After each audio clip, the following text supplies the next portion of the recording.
Assalamualaikum warahmatullahi wabarakatuh.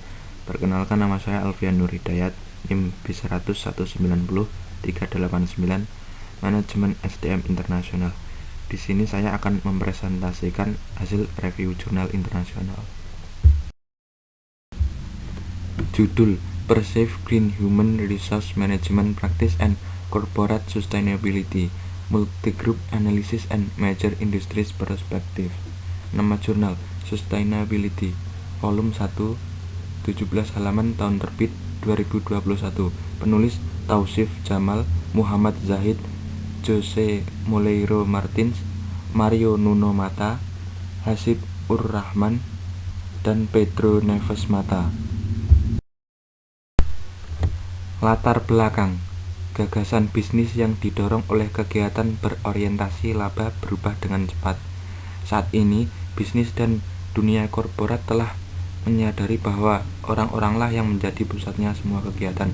Hal ini telah mengubah dunia korporat dan melahirkan korporat keberlanjutan yang menciptakan nilai jangka panjang bagi konsumen dan karyawan, antara lain dengan mengembangkan strategi hijau. Strategi ini berfokus pada lingkungan alam dengan mempertimbangkan setiap dimensi operasi bisnis dan sosial, budaya, ekonomi, dan dampak lingkungan.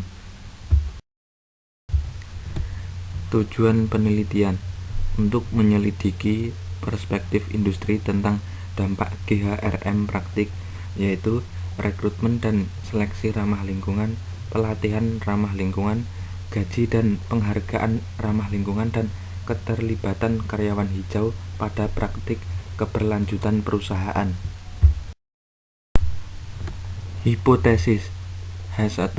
Keterlibatan hijau dianggap memiliki dampak positif pada praktik keberlanjutan perusahaan.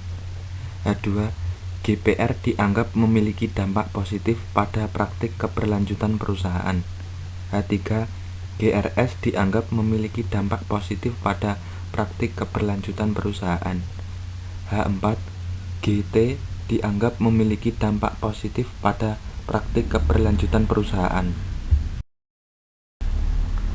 Metode penelitian: penelitian ini menggunakan metode pengumpulan data. Data dikumpulkan dari 200 profesional sumber daya manusia di sektor industri utama negara berkembang.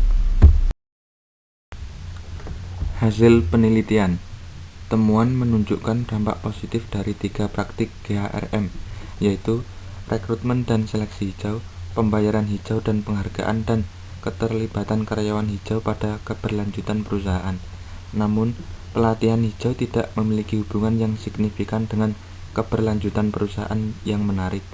Sampai saat ini, penelitian terbatas telah dilakukan untuk menyelidiki apakah praktik GHRM dapat menjadi strategi yang efektif dalam meningkatkan keberlanjutan perusahaan dalam konteks negara berkembang.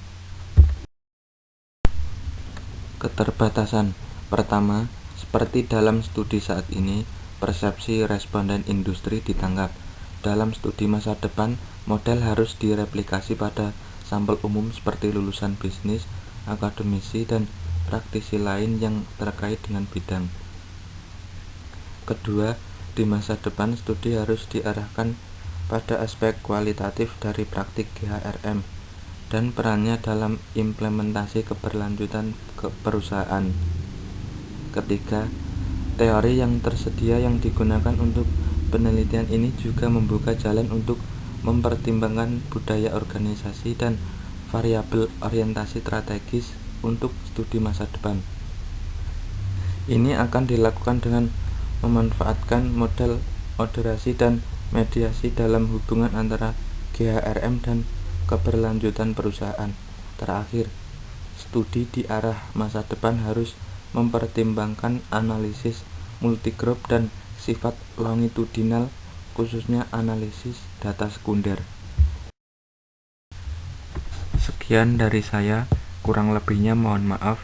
Wassalamualaikum warahmatullahi wabarakatuh.